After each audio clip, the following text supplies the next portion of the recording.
ദേശീയ അറബിക് വിദ്യാർത്ഥി സമ്മേളനത്തിൽ നമ്മെ അഭിസംബോധന ചെയ്യുന്നത് സമാദരണീയനായ ഇത്തിഹാദ് ശുബാനിൽ മുജാഹിദീൻ വൈസ് പ്രസിഡന്റ് അഹമ്മദ് അനസ് മൗലവിയാണ്. ഇസ്ലാമിൻ്റെ ആത്മീയത ജീർണമായ ഉന്മാദമല്ല എന്ന വിഷയത്തെ ആസ്പദിച്ച് പ്രൗഢമായ ഈ സദസ്സിനോട് സംസാരിക്കുവാൻ സമാദരണീയനായ അഹമ്മദ് അനസ് മൗലവിയെ ആദരപൂർവ്വം ക്ഷണിക്കുന്നു. അസ്സലാമു അലൈക്കും വറഹ്മത്തുള്ളാഹി വബറകാതുഹു. അഊദു ബില്ലാഹി മിനശ് ശൈത്വാനിർ റജീം. ബിസ്മില്ലാഹിർ റഹ്മാനിർ റഹീം. അൽഹംദുലില്ലാഹി റബ്ബിൽ ആലമീൻ. അസ്സലാത്തു വസ്സലാമു അലാ അഷ്റഫിൽ അംബിയാഇ വൽ മുർസലീൻ വഅലാ ആലിഹി വസ്വഹ്ബിഹി അജ്മഈൻ വമൻ ഇത്തബഅഹും ബിഇഹ്സാനിൻ ഇലാ യൗമിദ്ദീൻ. അമ്മാ ബഅദ്. ബഹുമാന്യരായ മഹൽ വ്യക്തിത്വങ്ങളെ,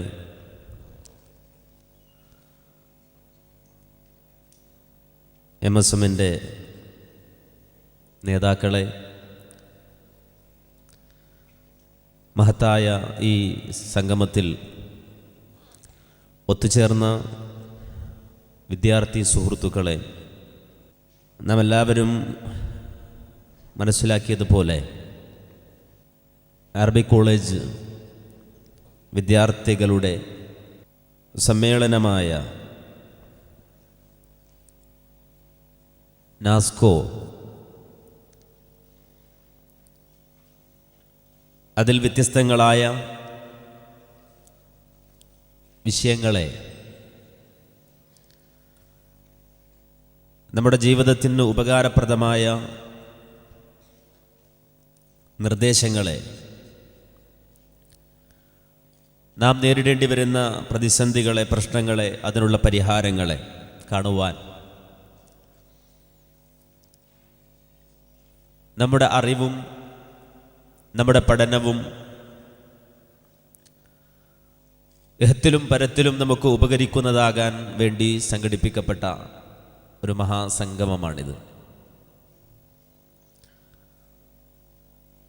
ഇതിൽ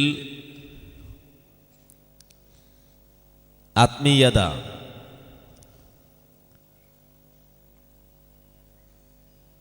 എന്താണെന്നും അതിൽ നിന്ന് വഴിവിട്ട് നടക്കുന്ന മാർഗങ്ങൾ എന്തൊക്കെയാണെന്നും വിശദീകരിക്കുവാനാണ് ഞാൻ ഏൽപ്പിക്കപ്പെട്ടിട്ടുള്ളത്. വളരെ വിശാലമായ തലത്തിലും അപ്രകാരം തന്നെ ഒരുപാട് വിഷയങ്ങളും അടങ്ങിയ ഒരു വിഷയത്തെ വളരെ ചുരുക്കി സൂചിപ്പിക്കാനാണ് ഞാൻ ഉദ്ദേശിക്കുന്നത്. യഥാർത്ഥത്തിൽ മറ്റു പഠന മേഖലകളിൽ വ്യാപരിക്കുന്ന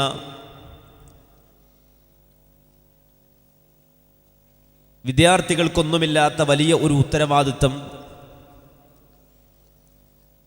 അറബിക് കോളേജുകളിൽ പഠിക്കുന്ന വിദ്യാർത്ഥി സുഹൃത്തുക്കൾക്കുണ്ട്. അള്ളാഹുവിൻ്റെ ദീൻ നേർക്കുനേരെ ജനങ്ങളിൽ എത്തിച്ചു കൊടുക്കേണ്ട ബാധ്യത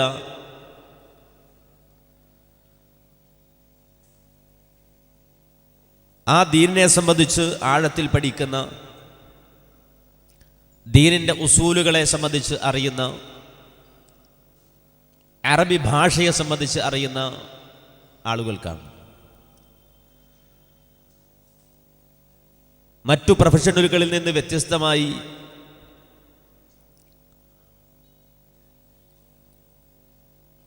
ലോകത്തുള്ള വിശ്വാസി സമൂഹവും വിശ്വാസികളല്ലാത്തവരും അറബിക് കോളേജുകളിൽ പഠിക്കുന്ന അല്ലെങ്കിൽ അവിടുന്ന് പഠനം പൂർത്തിയാക്കി ഇറങ്ങുന്ന ആളുകളെ ശ്രദ്ധിക്കുന്നു. അവരുടെ നാവിലൂടെയാണ് അള്ളാഹുവിൻ്റെ ദീൻ വരുന്നത്. അവർ പറയുന്നതാണ് മതം എന്ന് മറ്റുള്ളവർ മനസ്സിലാക്കുകയും ചെയ്യുന്നു.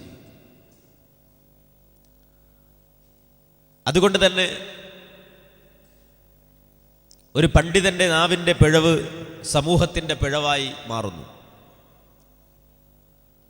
ഒരു പണ്ഡിതനിലുള്ള നന്മ സമൂഹത്തിന് നന്മ നൽകുന്നു.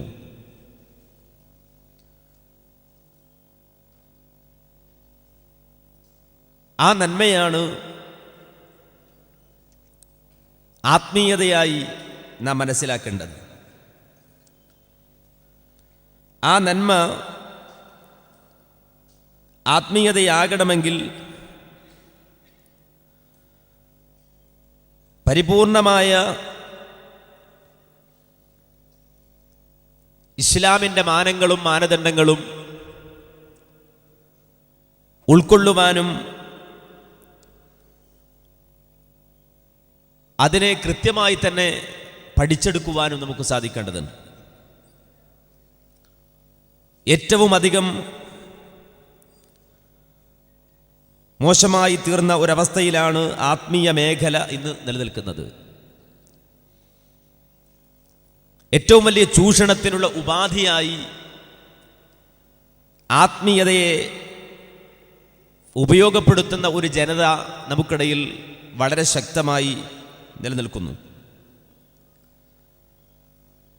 അതൊരു വലിയ പ്രശ്നമായി നിലനിൽക്കുന്നു എന്ന് മാത്രമല്ല, നമ്മുടെ വിഷയത്തിൽ സൂചിപ്പിച്ചിട്ടുള്ളതുപോലെ ഉന്മാദമായ അല്ലെങ്കിൽ മനുഷ്യനെ മതോന്മത്തരാക്കുന്ന, അവരുടെ സ്വബോധത്തെ നശിപ്പിക്കുന്ന എന്തോ പ്രതിഭാസമാണ് ആത്മീയത എന്ന് ജനം മനസ്സിലാക്കിയിരിക്കുന്നു. മനുഷ്യരിടപെടുന്ന മേഖലകളിൽ നിന്നെല്ലാം വ്യത്യസ്തമായി മാറി ചിന്തിച്ച് സ്വന്തമായി ഉൾവലിഞ്ഞ് ഏതെങ്കിലും ഒരു പർണശാലയുടെ അകത്തളങ്ങളിൽ അടച്ചിരുന്ന് ഏതോ ഒരു സ്വപ്നലോകത്ത് വിഹരിച്ച് എന്തൊക്കെയോ പിറുപിറുത്ത് അങ്ങനെ ഒരു ഉൾവലിയലാണ് ആത്മീയത. ആ രുചിയും ആ സുഖവും ആ ആസ്വാദനവും അനുഭവിക്കലാണ് ആത്മീയത എന്ന് തെറ്റിദ്ധരിച്ച ആളുകളുണ്ട്.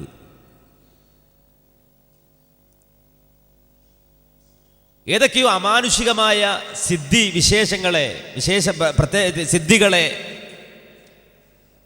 തപസ്സിലൂടെ നേടിയെടുക്കലാണ് ആത്മീയത എന്ന് ധരിച്ചവരുമുണ്ട്. ആത്മീയത മഹാമണ്ഡത്തരമാണ് എന്ന് മനസ്സിലാക്കിയ ആളുകളും ഉണ്ട്. നാം ഓരോരുത്തരും വളരെ കൃത്യമായി മനസ്സിലാക്കേണ്ട ഒരു വലിയ ഒരു മേഖലയായി ആത്മീയത, അല്ലെങ്കിൽ ഒരു ചോദ്യചിഹ്നമായി ആത്മീയത എന്ന വിഷയം നമുക്ക് മുന്നിൽ നിലനിൽക്കുകയാണ്. ഞാൻ സൂചിപ്പിച്ചുവല്ലോ,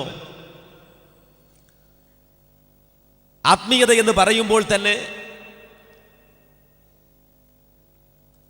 വളരെ പ്രയാസപ്പെട്ടുകൊണ്ട് മാത്രം എത്തിപ്പിടിക്കാൻ കഴിയുന്ന, വളരെ ചുരുങ്ങിയ ആളുകൾക്ക് മാത്രം നേടിയെടുക്കാൻ കഴിയുന്ന ഒന്നായി പലരും പലപ്പോഴും മനസ്സിലാക്കി. വളരെ വലിയ അധ്വാനത്തിൻ്റെയും തപസ്സിൻ്റെയും ഫലമായി നേടിയെടുക്കാൻ കഴിയുന്ന ഒന്നായി. സാധാരണ ഒരു കഥ പറയാറുണ്ട്. ഒരു സ്വാമി അദ്ദേഹത്തെ സ്വയം പുകഴ്ത്തിക്കൊണ്ട് വേറൊരാളോട് പറഞ്ഞു അത്രേ, 25 കൊല്ലം ഞാൻ തപസ്സിരുന്നു. ആ 25 കൊല്ലത്തെ തപസ്സിലൂടെ ഒരു പുഴ ഒരു വള്ളത്തിൻ്റെ സഹായമില്ലാതെ നീന്താതെ അതിൻ്റെ മുകളിലൂടെ നടന്നു പോകാൻ ഞാൻ ശീലിച്ചു എന്നാണ്. 25 കൊല്ലം തപസ്സു ചെയ്ത് നേടിയതാണത്. ഒരു വഞ്ചിയുടെ സഹായമില്ലാതെ നീന്താതെ ആ നദിയുടെ മുകളിലൂടെ നടന്ന് അപ്പുറത്തെത്തും.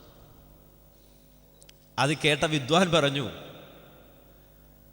25 കൊല്ലം നഷ്ടമായി. ഞാൻ സാധാരണ 25 പൈസ കൊടുത്താൽ എനിക്ക് ഈ നദി കടന്ന് അപ്പുറം എത്താം. കടത്തുവഞ്ചിക്കാരന് 25 പൈസ കൊടുത്താൽ അപ്പുറം എത്താൻ കഴിയുന്ന അത്രയും ലളിതമായൊരു സംഗതിക്ക് 25 കൊല്ലം നഷ്ടപ്പെടുത്തിയ സാധുവേ എന്ന് കേട്ടയാൾ തിരിച്ചു ചോദിച്ചു അത്രേ. ഒരു വലിയ സന്ദേശം ആ കഥയിലുണ്ട്. തപസ്സിലൂടെ അല്ലെങ്കിൽ സ്വന്തമായി ആർജിച്ചെടുക്കുന്ന സിദ്ധികളിലൂടെ ലോകത്തെ അത്ഭുതപ്പെടുത്തുകയാണ് ആത്മീയത എന്ന് തെറ്റിദ്ധരിച്ച ആളുകൾക്ക് വിശുദ്ധ ഖുർആൻ വളരെ വ്യക്തമായി മറുപടി പറഞ്ഞു തരുന്നുണ്ട്. വിശുദ്ധ ഖുർആനിലെ ശ്രദ്ധേയമായ ഒരായത്ത് സൂറത്തുൽ ബഖറയിലെ 177-ാമത്തെ ആയത്ത്. അല്ലാഹു സുബ്ഹാനഹു വ തആല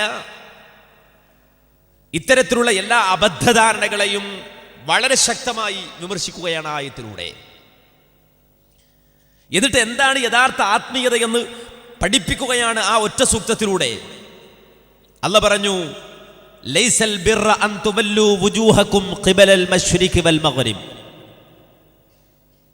നന്മ എന്ന് പറഞ്ഞാൽ, പുണ്യം എന്ന് പറഞ്ഞാൽ അതൊരിക്കലും കിഴക്കോട്ടോ പടിഞ്ഞാറോട്ടോ മുഖം തിരിക്കലല്ല. ലൈസൽ ബിർറ അൻ തുവല്ലു വുജൂഹകും ഖിബലൽ മശ്രിഖി വൽ മഗ്രിബ്. കിഴക്കോട്ടോ പടിഞ്ഞാറോട്ടോ ഇങ്ങനെ മുഖം തിരിക്കുക, എന്തെങ്കിലുമൊക്കെ കാട്ടിക്കൂട്ടുക, അതല്ല പുണ്യം. ഒരു വസ്തു അല്ലെങ്കിൽ ഒരു കാര്യം പുണ്യമാകണമെങ്കിൽ അതിന് കൃത്യമായ നിലപാടുകളുണ്ട്, കൃത്യമായ മാനദണ്ഡങ്ങളുണ്ട്. വലാകിന്നൽ ബിർറ മൻ ആമന ബില്ലാഹി വൽ യൗമിൽ ആഖിരി വൽ മലായികതി വൽ കിതാബി വൻ നബിയ്യീൻ. ആത്മീയത അല്ലെങ്കിൽ നന്മ, പുണ്യം, ബിർറ്, മോക്ഷം നേടുന്ന കർമ്മങ്ങൾ എന്ന് പറഞ്ഞാൽ ഒന്ന് വിശ്വാസത്തിന്റെ നന്മയാണ്, ആ വിശ്വാസത്തിന്റെ ദൃഢീകരണമാണ്. മൻ ആമന ബില്ലാഹി വൽ യൗമിൽ ആഖിരി വൽ മലായികതി വൽ കിതാബി വൻ നബിയ്യീൻ.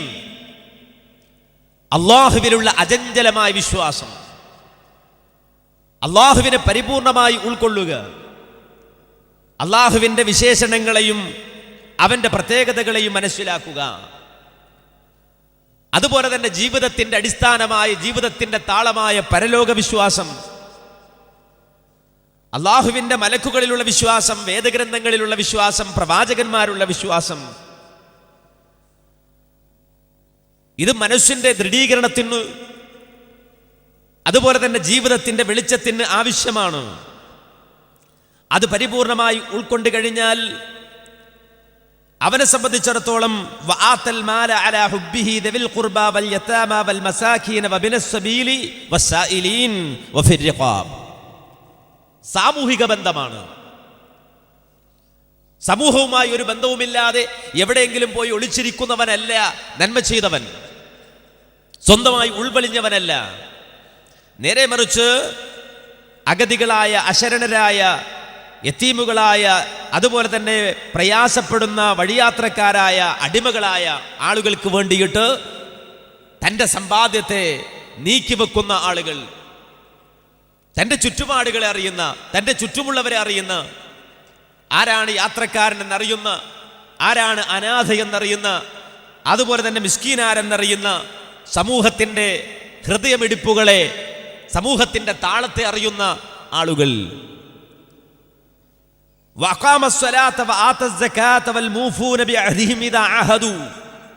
വ്യക്തിത്വമാണത്, വ്യക്തിത്വമാണ്. നമസ്കരിക്കുകയും സക്കാത്ത് നൽകുകയും ഏതെങ്കിലും കരാറുകളോ ഉടമ്പടികളോ നടത്തിയിട്ടുണ്ടെങ്കിൽ അത് പാലിക്കുകയും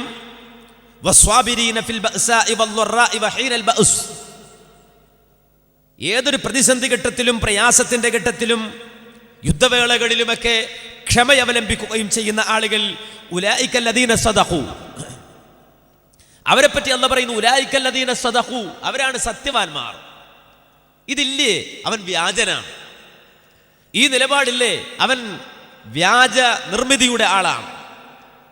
നേരെ മറിച്ച് സത്യവാനാണെങ്കിൽ, യഥാർത്ഥ ആത്മീയത ഉൾക്കൊണ്ടവനാണെങ്കിൽ, യഥാർത്ഥ നന്മ ചെയ്തവനാണെങ്കിൽ, ഈ പറയപ്പെട്ട ഗുണവിശേഷണങ്ങളെ ജീവിതത്തിലേക്ക് കൊണ്ടുവന്നവനായിരിക്കും അവൻ. വഉലൈക ഹുമുൽ മുത്തഖൂൻ, അവരാണ് സൂക്ഷ്മാലുക്കൾ, അവരാണ് മുത്തഖുകൾ എന്ന് വളരെ കൃത്യമായി വിശുദ്ധ ഖുർആൻ പഠിപ്പിക്കുകയാണ്. ആത്മീയത എന്തെന്ന ചോദ്യത്തിന്, എന്തല്ല എന്ന ചോദ്യത്തിന് രണ്ടും അല്ലാഹു ഈ ഒറ്റ ആയത്തിൽ മറുപടി പറഞ്ഞു. ആത്മീയത എന്തല്ല? ലൈസൽ ബിർറ അൻ തുവല്ലു വുജൂഹകും ഖിബലൽ മശ്രിഖി വൽ മഗ്രിബ്. എങ്ങോട്ടെങ്കിലും എന്തെങ്കിലുമൊക്കെ കാട്ടിക്കൂട്ടുക, അല്ലെങ്കിൽ എങ്ങോട്ടെങ്കിലും തിരിയുക, കിഴക്കോട്ടോ പടിഞ്ഞാറോട്ടോ വെറുതെ തിരിഞ്ഞു കളിക്കുക, ഇതൊന്നുമല്ല ആത്മീയത. യഥാർത്ഥത്തിൽ ലോകത്തിന്റെ മുന്നിൽ ആത്മീയത എന്ന നിലക്ക് ആളുകൾ മനസ്സിലാക്കിയത് ഈ തിരിഞ്ഞുകളിയാണ്. നമുക്ക് വളരെ വ്യക്തമായി മനസ്സിലാക്കാൻ സാധിക്കും. ഇസ്ലാമിക ലോകത്ത് സൂഫിസം കടന്നു വന്നു. ആ സൂഫിസത്തിന് ഒരു ഇടമുണ്ടാക്കി കൊടുക്കുവാൻ വേണ്ടി ബുദ്ധിജീവികളടങ്ങുന്ന ആളുകൾ ഇന്നും വളരെ ശക്തമായി പണിയെടുക്കുന്നത് കാണാൻ സാധിക്കും. നമ്മുടെ നാട്ടിലെ ഒരു സാധാരണ ബുക്ക് സ്റ്റാളിൽ കടന്നു ചെന്നാൽ നമുക്കറിയാം, കേരളത്തിലെ വായനക്കാരെ സ്വാധീനിക്കുന്ന പുസ്തകങ്ങൾ പ്രസിദ്ധീകരിച്ച അറിയപ്പെട്ട പ്രസിദ്ധീകരണാലയങ്ങൾ മുഴുവനും സൂഫിസത്തെ സംബന്ധിച്ച, സൂഫിസത്തിന്റെ മഹത്വം പുകഴ്ത്തുന്ന ഗ്രന്ഥങ്ങൾ എഴുതിയത് കാണാൻ സാധിക്കും. ആളുകളെ, അവരുടെ ചിന്തയെ ഉന്മാദത്തിന്റെ ഒരു പുതിയ ലോകത്തേക്ക്, അല്ലെങ്കിൽ ലഹരിയുടെ ഒരു പുതിയ ലോകത്തേക്ക് കൊണ്ടെത്തിക്കുന്ന പ്രത്യേകമായ ഒരു അവസ്ഥ, അതിലേക്ക് വീണുപോകും ആളുകൾ പെട്ടെന്ന്. അതിൻ്റെ വ്യത്യസ്തങ്ങളായ മാനങ്ങൾ എവിടുന്ന് വന്നു എന്ന് ചോദിച്ചാൽ നമുക്കെല്ലാവർക്കും അറിയാവുന്നത് പോലെ മനുഷ്യന്റെ ബോധമണ്ഡലത്തെ കെടുത്തിക്കളഞ്ഞുകൊണ്ട്, അവന്റെ ചിന്തയെ, അവന്റെ ബുദ്ധിയെ തല്ലിക്കെടുത്തിക്കൊണ്ട് കേവലം മാസ്മരികമായ ചില അനുഭവങ്ങളും അനുഭൂതികളും അവന് നേടിക്കൊടുക്കുന്ന ചില പ്രത്യേകതരം അവസ്ഥയിലേക്ക് മനുഷ്യരെ കൊണ്ടുപോകുന്ന മേഖലകളെ വികസിപ്പിച്ചു കൊണ്ടുവരുവാൻ വളരെ മുമ്പ് തന്നെ മനുഷ്യർക്കിടയിൽ പ്രവർത്തനം നടന്നിട്ടുണ്ട് എന്നത് നാം മനസ്സിലാക്കേണ്ടതുണ്ട്. ആളുകൾ യാഥാർത്ഥ്യ ലോകത്ത് ജീവിക്കാൻ ആഗ്രഹിക്കുന്നവരല്ല ഭൂരിഭാഗവും. യാഥാർത്ഥ്യ ലോകത്തെ അനുഭവിക്കാൻ, യാഥാർത്ഥ്യ ലോകത്തെ ഉൾക്കൊള്ളുവാൻ ആഗ്രഹിക്കുന്നവരല്ല ബഹുഭൂരിപക്ഷം വരുന്ന ആളുകളും. നേരെ മറിച്ച് മായികമായ ഒരു ചിന്തയെ ആവാഹിച്ചുകൊണ്ട് അതിൻ്റെ അനുഭൂതികളെ മനസ്സിൽ കൊണ്ടുവന്ന് സ്വപ്നലോകത്ത് വിഹരിക്കുവാൻ ആഗ്രഹിക്കുന്നവരാണ് ബഹുഭൂരിപക്ഷം വരുന്ന ആളുകൾ.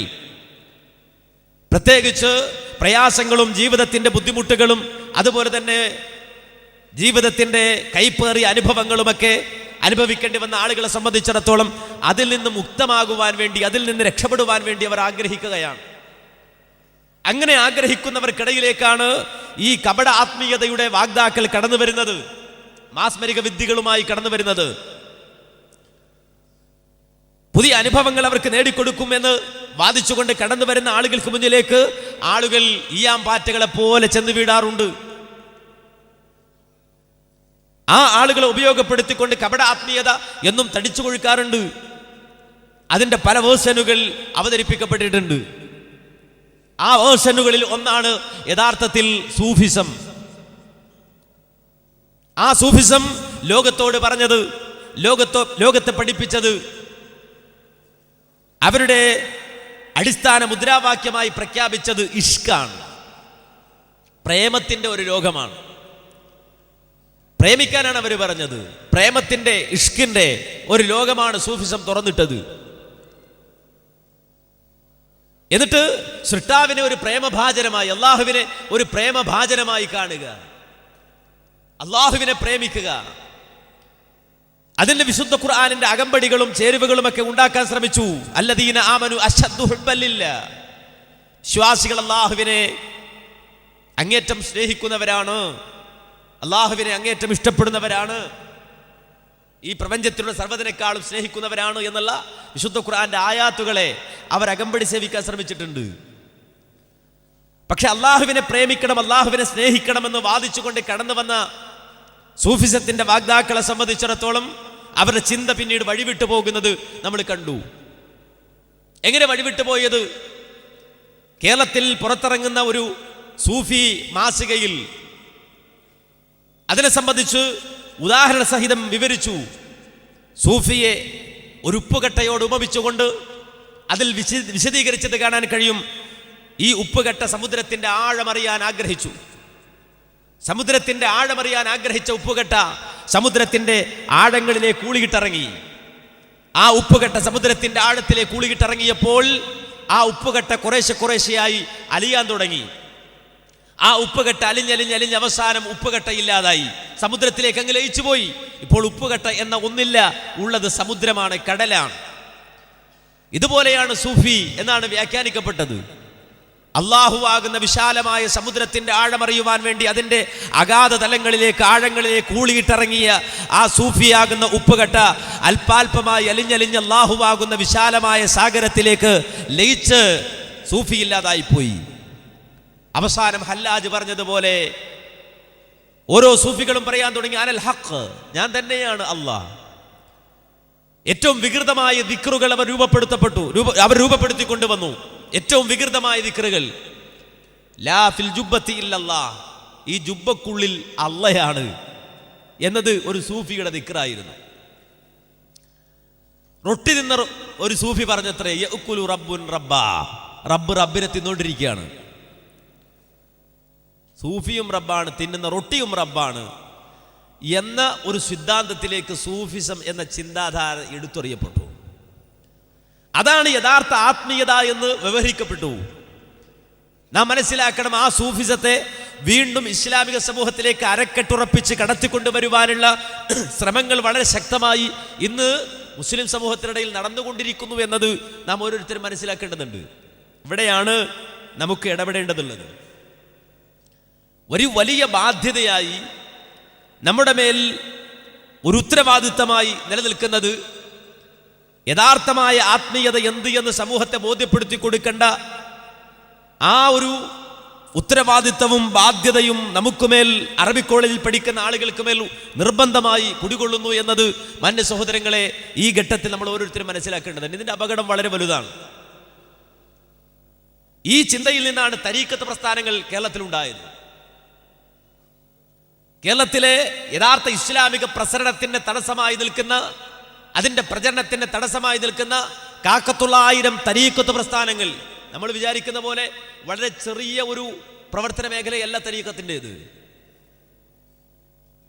ഖാദിരിയ, ഷാദുലിയ, നക്ഷബന്ദിയ, റിഫാഇയ എന്നൊക്കെ പറഞ്ഞ് പഴയ കാലഘട്ടത്തിൽ ഈ തരീഖത്തുകൾക്ക് അടിസ്ഥാനമുണ്ടാക്കിയിട്ട് ഇന്ന് അതിൻ്റെ ശാഖകളും ഉപശാഖകളുമായിട്ട് ചെറുതും വലുതുമായ തരീഖത്ത് പ്രസ്ഥാനങ്ങൾ കേരളത്തിൽ അങ്ങോളം ഇങ്ങോളം വളരെ ശക്തമായി വേര് പിടിച്ചുകൊണ്ടിരിക്കുന്നു എന്നത് നാം ഓരോരുത്തരും മനസ്സിലാക്കേണ്ടതുണ്ട്.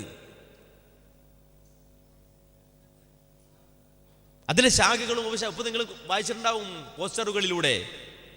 കുത്തുബുസ്സമാൻ 40-ാം വാർഷികം എന്നൊക്കെ നിങ്ങൾ വായിച്ചിട്ടുണ്ടാവും.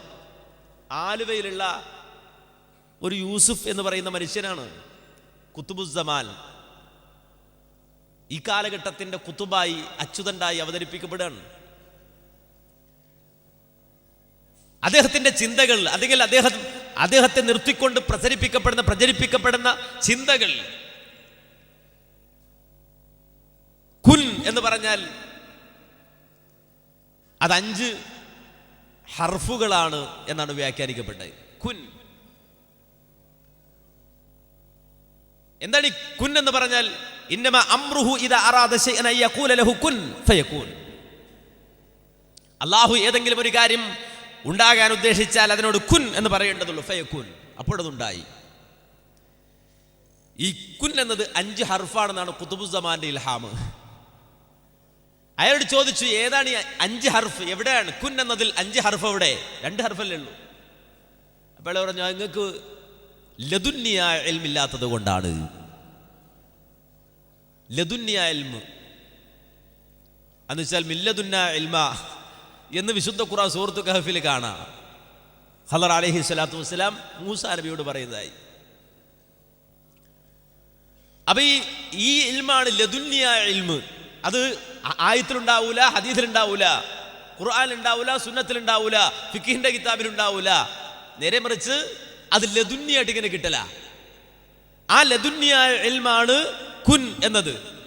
5 ഹർഫാണെന്ന ഇദ്ദേഹത്തിന്റെ വാദം. എന്നിട്ട് 5 ഹർഫ് എങ്ങനെ വെച്ചാൽ കാഫ് അതൊരു ഹർഫ്, അത് നമുക്ക് മനസ്സിലാക്കാം. കാഫ് ഒരു ഹർഫാണ്. പിന്നെ അതിൻ്റെ ആ ലൊമ്മത്ത് അത് 2-ാം ഹർഫ്. പിന്നെ ആ നൂനിൻ്റെ ആ വള്ളം, ആ ഒരു വളയം, അത് 3-ാം ഹർഫ്. പിന്നെ അതിൻ്റെ ആ പുള്ളി 4-ാം ഹർഫ്. പിന്നെ എൻ്റെ സുക്കൂൻ 5-ാം ഹർഫ്. മറ്റയാൾ 25 കൊല്ലം തപസ് ചെയ്തതുപോലെ ഇയാൾ ഇത്രയും കഷ്ടപ്പെട്ട് എന്തിനാണെന്ന് നമുക്ക് മനസ്സിലായില്ല. കുറച്ചു കഴിഞ്ഞപ്പോൾ അതിന് വ്യാഖ്യാനം വന്നു. എന്താണ് ആ വ്യാഖ്യാനം? ഈ 5 ഹർഫ് എന്ന് പറഞ്ഞാൽ 5 വ്യക്തിത്വങ്ങളാണ്. ഏതാണ് 5 വ്യക്തിത്വങ്ങൾ? 1 മുഹമ്മദ് മുസ്തഫ സ്വല്ലല്ലാഹു അലൈഹി വസല്ലം, 2 അലി ഇബ്നു അബി ത്വാലിബ്, 3 ഫാത്തിമ, 4 ഹസൻ, 5 ഹുസൈൻ. ഇതാണ് 5 പേര്. അപ്പൊ അല്ലാഹ് കുൻ എന്ന് പറഞ്ഞാൽ ഈ 5 കൂടി ഇതാ, അത് ലോകത്തുണ്ടാകുന്നുള്ളൂ. ഇത് കേൾക്കുന്ന, അല്ലെങ്കിൽ ഇത് ഖുതുബിന്റെ വായിൽ നിന്ന് കേൾക്കുന്ന ആളുകൾ ഇതൊരു വലിയ വിജ്ഞാനമായി, വലിയൊരു ഒരു ആദർശമായി ജീവിതത്തിലേക്ക് ആവാഹിച്ചുകൊണ്ട് ഇതാരും ഇതുവരെ പറഞ്ഞില്ലല്ലോ നമ്മളോട്. ഇത്രയധികം ആലിമീങ്ങളോട് ഉണ്ടായിട്ട് ആരും ഇത് പറഞ്ഞു തന്നില്ലല്ലോ. അങ്ങനെയാണ് പുതിയത് പറയുക എന്നതാണ് മതം, അല്ലെങ്കിൽ അതിലാണ് വിജ്ഞാനമുള്ളത്. പുതിയത് ആരും കേൾക്കാത്തത് ഉണ്ടാക്കി പറയുക, അതിലാണ് ആത്മീയത കുടികൊള്ളുന്നത്, അതിലാണ് ഇൽമു കുടികൊള്ളുന്നത് എന്ന അബദ്ധവിശ്വാസം മാന്യ സഹോദരങ്ങൾ ആളുകൾക്കിടയിലേക്ക് കടന്നു വന്നു. ഇത് ഒരു സമൂഹത്തെ മാത്രം വ്യാപിക്കുന്നതല്ല, ഒരു സമൂഹത്തിൽ മാത്രമുള്ളതല്ല. നമ്മുടെ എല്ലാം ക്യാമ്പസുകളിൽ, പൊതു ക്യാമ്പസുകളിൽ വ്യാപിച്ചുകൊണ്ടിരിക്കുന്ന ഓജോ ബോർഡ് സിസ്റ്റം യഥാർത്ഥത്തിൽ ഒരു കൾച്ചർ സമ്മാനിക്കുകയാണ്. അഥവാ പുറം ലോകത്തൊന്നും ആർക്കും നേടിയെടുക്കാൻ കഴിയാത്ത ആത്മീയമായ ലോകത്ത്, സ്പിരിറ്റുകളുടെ ലോകത്ത്, അതേ ഈ ആത്മീയ രംഗത്ത് വിഹരിച്ചുകൊണ്ട് കാര്യങ്ങളെ നേടാൻ, അറിയാൻ, മനസ്സിലാക്കാൻ കഴിയുന്ന ഒരു പുതിയ ലോകത്തെ തുറന്നു കിട്ടുന്നു എന്ന ഒരു ധാരണ ആളുകളുടെ മനസ്സിലേക്ക്, കുട്ടികളുടെ മനസ്സിലേക്ക് ഇട്ടുകൊടുത്തുകൊണ്ട് പാതിരാത്രിയിൽ മെഴുകുതിരിയുടെ അരണ്ട വെളിച്ചത്തിൽ ഇരുന്നു കൊണ്ട് ആത്മാക്കളെ ഹാജരാക്കിയിട്ട് നീ എപ്പോഴാ ചത്തത്, എങ്ങനെയാ ചത്തത്, ആരാ നിന്നെ കൊന്നത്, എവിടുന്നാ വന്നത്, എവിടെ പോയത്, ഇപ്പോഴെവിടെ ഉള്ളത്, ആരാൻ്റെ അച്ഛൻ, ആരാ നിന്റെ കാമുകൻ, അങ്ങനെ പാതിരാത്രിയിൽ ആത്മാക്കളോട് സംസാരിച്ച് വട്ടാകുന്ന കുറേ മനുഷ്യന്മാർ ഇന്നുണ്ട്. ഇതിന് അന്താരാഷ്ട്ര തലത്തിൽ അംഗീകാരം നേടിക്കൊടുക്കുന്ന ലോകപ്രസിദ്ധമായ ഫൈത്ത് മാസികകളെ പോലെ ഉള്ള വളരെ വ്യാപകമായ പ്രസിദ്ധീകരണങ്ങളുടെ അകമ്പടി സേവിച്ചുകൊണ്ട് വളരെ ശക്തമായി സമൂഹത്തിലേക്ക് പ്രസരിപ്പിക്കുവാൻ ശ്രമിക്കുന്നുണ്ട്. മാത്രമല്ല, പ്രകൃതിയുടെ ശബ്ദങ്ങളെപ്പോലും ആത്മീയതയ്ക്ക് അകമ്പടി സേവിച്ചുകൊണ്ട് ഓഷോ, രജനീശനെ പോലെയുള്ള ആളുകൾ രൂപപ്പെടുത്തിക്കൊണ്ടുവന്ന സിദ്ധാന്തങ്ങൾ സമൂഹത്തെ വളരെ ശക്തമായി, പ്രത്യേകിച്ച് ബുദ്ധിജീവികളെ, അതുപോലെ തന്നെ ഈ സമൂഹത്തിൻ്റെ ഇടയിലുള്ള എഡ്യൂക്കേറ്റഡായ, വിദ്യാസമ്പന്നരായ ആളുകളെ സ്വാധീനിക്കാൻ ശ്രമിക്കുന്നുണ്ട്. ഇങ്ങനെ വളരെ ബുദ്ധിപൂർവമായ ഇടപെടൽ മുതൽ ജിന്ന്, ശൈത്താൻ, കുട്ടിച്ചാത്തൻ, അങ്ങനെ ഏറ്റവും റേഞ്ച് കുറഞ്ഞ സംഗതികൾ വരെ ആത്മീയ ലോകത്തേക്ക് കൊണ്ടുവന്നിട്ട് അതിനൊരു പ്രത്യേകമായ മാനവും മാനദണ്ഡവും ഉണ്ടാക്കി കൊടുത്തുകൊണ്ട് അതും ഒരു ആത്മീയതയുടെ ഭാഗമായി ചിത്രീകരിച്ചുകൊണ്ട് ആളുകളെ വശീകരിക്കുവാനുള്ള പൈശാചിക തന്ത്രങ്ങൾ വളരെ ശക്തമായി സമൂഹത്തിന്റെ വ്യത്യസ്ത ഭാഗങ്ങളിൽ നടന്നുകൊണ്ടിരിക്കുമ്പോൾ നമുക്ക് പറയാൻ കഴിയണം, ലൈസൽ ബിർ അൻ തുവല്ലു വുജൂഹക്കും ഖിബലൽ മശ്രിഖി വൽ മഗ്രിബ്. ആത്മീയത എന്ന് പറഞ്ഞാൽ ഈ ജാതി കോമാളിത്തരങ്ങളോ കാട്ടിക്കൂട്ടലുകളോ അല്ല. നേരെ മറിച്ച് വലാകിനൽ ബിർറ മൻ ആമന ബില്ലാഹ് വൽ യൗമിൽ ആഖിർ. പുണ്യമെന്ന് പറഞ്ഞാൽ, നന്മയെന്ന് പറഞ്ഞാൽ അള്ളാഹുവിലുള്ള അചഞ്ചലമായ വിശ്വാസമാണ്, പരലോക വിശ്വാസമാണ്, വേദഗ്രന്ഥങ്ങളുടെ വിശ്വാസമാണ്, പ്രവാചകന്മാരുള്ള വിശ്വാസമാണ്. ആ വിശ്വാസം അഖീദ ഉറപ്പിക്കലാണ്. മാത്രമല്ല, ആ അഖീദകളുമായി ഉൾവലിഞ്ഞു ജീവിക്കുന്നവനല്ല. പർണശാലകൾ കെട്ടിയിട്ട് കാടുകളിലേക്ക് ചേക്കേറുന്നവനോ ആട്ടിൻപറ്റങ്ങളുമായി ആടിനെ മേക്കാൻ പോകുന്നവനോ ഒന്നുമല്ല ആത്മീയതയുടെ മേഖല കണ്ടവൻ.